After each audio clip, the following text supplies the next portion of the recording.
ብዙዎች እያጠቃ ያለው ነገር በጣም በከፍተኛ ሁኔታ ሰዎችን እያጠቃ ያለው ነገር ስለ ስትሮክ ምንድን ናቸው የሚሉትን ነገሮች፣ እንዴት ነው መከላከል አለብን የሚሉትን ነገሮች ይዤላችሁ ቀርቤያለሁ። እስከዚህ ጊዜ ፍጻሜ ድረስ አብራችሁን ቆዩ። ስትሮክ መነሻው ምንድን ነው? ስትሮክ መንስኤው በሕክምና ውስጥ ስትሮክ የአንጎል ደም መፍሰስ መዘጋት የምንለው ወደ አንጎል የሚሄደው ክፍል የደም ዝውውር ሲቋረጥ የሚከሰት የደም ስሮች ሲፈነዱ የሚከሰት ድንገተኛ አደጋ ነው። አንደኛ ስትሮክ ደም ስሮች የሚሄዱት የደም ስሮች የሚፈነዱት ነገሮች በድንገት ሲከሰት ደም ስር ምን ሊሆን ይችላል? ስትሮክ ሊፈጠር ይችላል። ሌላኛው ነገር ደግሞ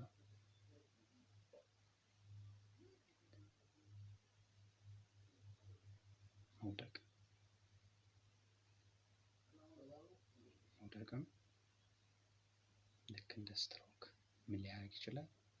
እንዳንራመድ ሊያደርገን ይችላል። መነሻ መንገዱ ይሄ ነው።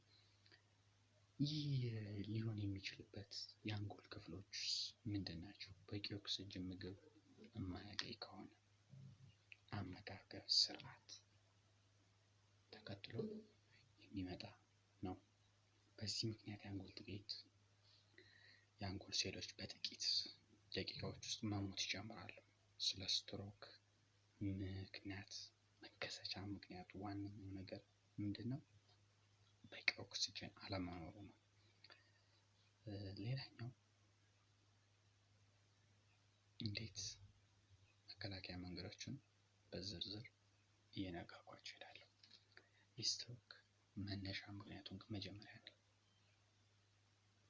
ይህንን ቪዲዮ ከተመቻችሁ ላይክ፣ ሼር፣ ሰብስክራይብ ማድረግ ሁልጊዜ እንዳትረሱ። እንግዲህ ስትሮክ መነሻዎቹ በዋናነት በሁለት ይከፈላሉ። ለይተን ስናያቸው የደም ስር መዘጋት ነው። አይሶሚክ ስትሮክ ይባላል። ይህ የሚከሰተው ወደ ሕክምና መሄድ ያስፈልጋል። ይህ እንዴት ይከሰታል? የደም ስር በኩል በስፋት መርጋት አካባቢ ስፋት ሲረጋም ይከሰታል። ሲደፈን ደም ወደ አንጎል ማለፍ ሲያቅተው ምን ይሆናል? ስትሮክ ይከሰታል። አብዛኛው የሰውነት ነገራችን በደም ውስጥ የተሳሰረ ነው።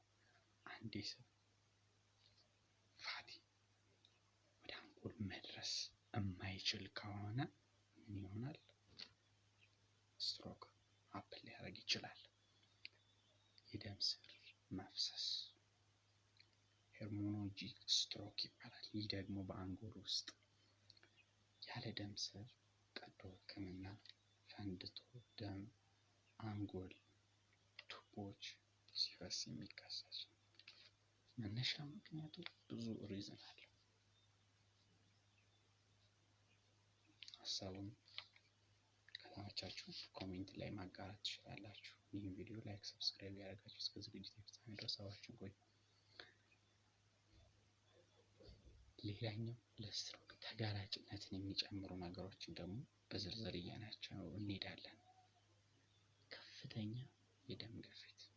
የደም ግፊት ያለባቸው ሰዎች ለስትሮክ ይጋለጣሉ። ሁለት የልብና ከልክ ያለፈ የኮሌስትሮል የስብ የደም መብዛት እነዚህ ያለባቸው ሰዎች ምን ይሆናሉ? ለስትሮክ አደጋ ሊጋለጡ ይችላሉ። ይህ ማንኛውም ላይ የሚከሰት ነው። ጥንቃቄ የማናደርገው ነው። እድሜ ህፃን ልጅ አዋቂ በብዙ መንገድ ሊከሰት ይችላል። ከእድሜም ጋር ሊያያዝ ይችላል። ሌላኛው የስኳር በሽታ ወጣቱን፣ አዛውንቱን፣ ህፃናቱን እያጠቃ ያለ ስኳር በሽታ ይከሰታል። ብዙ ጊዜ ወጣቶች ስለሆነ ወጣት ነኝ ብለን ራሳችንን ችላ ልንለው እንችላለን። በሽታ ግን መቼ እንደሚመጣ ምኑ ጋር እንደሚያገኘን አናውቅም። ስለዚህ በተቻለ መጠን ማድረግ አለብን? እነዚህ ነገሮች ከፍ እንዳይሉ ማድረግ አለብን። ስኳራችን ጤናችንን ማስተካከል፣ የደም ግፊታችንን መቆጣጠር እና የልብ ህመማችን፣ ኮሌስትሮል መጠናችንን ምን ማድረግ አለብን? ጤና ባለሙያ ማማከር አለብን። ሌላኛው ነገር ምንድን ነው? የአካል ብቃት እንቅስቃሴ አለማድረግ፣ ከልክ ያለፈ ውፍረት። ሁሉም ሰው ወፍራም ሰዎች ላይ አካል ብቃት እንቅስቃሴ አለማድረግ ችግሮች ተጋላጭ ያደርጋሉ። እነዚህም ሲጋራ ማጨስ፣ ከልክ በላይ የአልኮል መጠጦችን መጠጣት። ሲጋራ የሚያጨሱ ዘወትር የአልኮል መጠጦችን የሚያጨሱ ለምን ይጋለጣሉ? ለስትሮክ ይጋለጣሉ። ቅድም እንደዘረዘርኩላችሁ ከአንጎል ጋር በተያያዘ እነዚህ ነገሮች ሁሉ ሀፕን ካደረጉ በኋላ ነው ስትሮክ ፓራላይዝ ይሆንና ሕክምና መሄድ የሚያስፈልገው። በተቻለ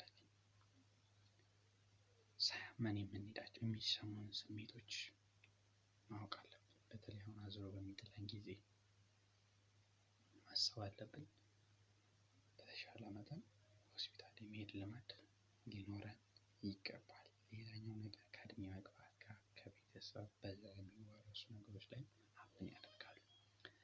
ስለዚህ እነዚህን ነገሮች መጠንቀቅ አለብን። አሁን ወደ መከላከያዎቹ ከመሄዳችን በፊት የስትሮክ መከላከያ መንገዶች በቀላሉ ማስታወስ ያክል BEFAST የሚለው ምን ይነግረናል? አጽሮተ ቃሉ ጥቅም ላይ ይውላል። ባላንስ ማለት ባላንስ ነው። ሚዛን ድንገት የመጠበቅ ማጣት፣ መወዛወዝ፣ የሚመራመድ ችግር፣ አይውትነስ በአንድ አይን ውስጥ የአይን መጋረድ፣ በሁለት አይን ብዥ ወይም አለማየት ችግር፣ ትንሽ ከደም ማነስ ጋር የተመሳሰለ ነገር አለው። የፊት መዛባት ወይም ደግሞ አንድን ጎን መደንዘዝ፣ ሰውየው እንዲስቅ የፊቱን አንድ ወገን ሲወርድ።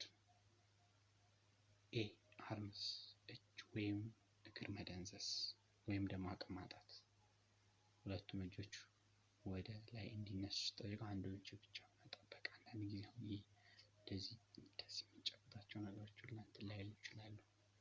አንዱ እንደዚህ ሲታዘዝ አንዱ ደግሞ እንደዚህ ሊሆን ይችላል። በዚህ ሰዓት መሃል የእጅ ፓራላይዝ ሆነ ልንል እንችላለን። ይህ መንስኤው ምንድን ነው? ግልጽ ነው፣ ስትሮክ ነው። ስፒች ንግግር መንተባተብ፣ የመናገር ችግር፣ ቃላቶችን በደንብ ያለመጥራት ችግር፣ መብለቅለቅ፣ አረፍተ ነገር እንደዚህ ሲደረጉ አይለይም። ይህ ምን ችግር ነው? በስትሮክ በሽታ ተጠቂ ሆነናል። ኦቲሲ ታይም። እነዚህ ምልክቶች ከታዩ ሰዓት ወሳኝ ነው። በአስቸኳይ ወደ ሕክምና ባለሙያ መሄድ ግድ ይላል። ስለዚህ በተቻለ መጠን ምን ማድረግ አለብን? ስትሮክ ሲከሰት በተቻለ መጠን ጤናማ አመጋገብ፣ ቅባት የበዛባቸው ምግቦች መቀነስ ይኖርብናል። የአኗኗር ዘዴያችንን በቤት ውስጥ በባህላዊ መፍትሄ የሚከሰት ነገር የለም። ምንም ነገር በቤት ውስጥ እንትን የሚል ነገር የለም። ራሳችንን ሲያመን በቤት ውስጥ ትሪት አድርገን እንደሚሻለን ፓራሲታሞል ወስደን እንደምናደርገው አይደለም። ይሄኛው ቀጥታ ሆስፒታል ነው። ስትሮክ በቤት ውስጥ በምንም አይነት መንገድ አይወሰድም። እንደዚህ አይነት ሀፕን የሚያደርጉብን ነገሮች ሲኖሩ ቶሎ ብለን ወደ ጤና ጣቢያ መሄድ አለብን፣ ወይም ደግሞ ወደ ሕክምና ተቋም ወደ ሆስፒታል። አንጎል ጉዳታችን እንዳይጎዳ ቶሎ ብለን ወደ ሆስፒታል መሄድ አለብን። የአኗኗር ዘይቤያችንን መለወጥ፣ ደም ግፊትን መቆጣጠር፣ ጤናማ አመጋገብ እንደነገርኳችሁ ቅድም ተናግሬያለሁ። አካል ብቃት እንቅስቃሴ በሳምንት ከ3 እስከ 45 ደቂቃ ስፖርት በመስራት ስትሮክን መከታተል እንችላለን። የቻናል ቤተሰቦች የዛሬው ቪዲዮ በዚሁ ተጠናቋል። ቀጣይ ሳምንት በቀጣይ እስክንገናኝ ድረስ ቸር ሰንብቱ።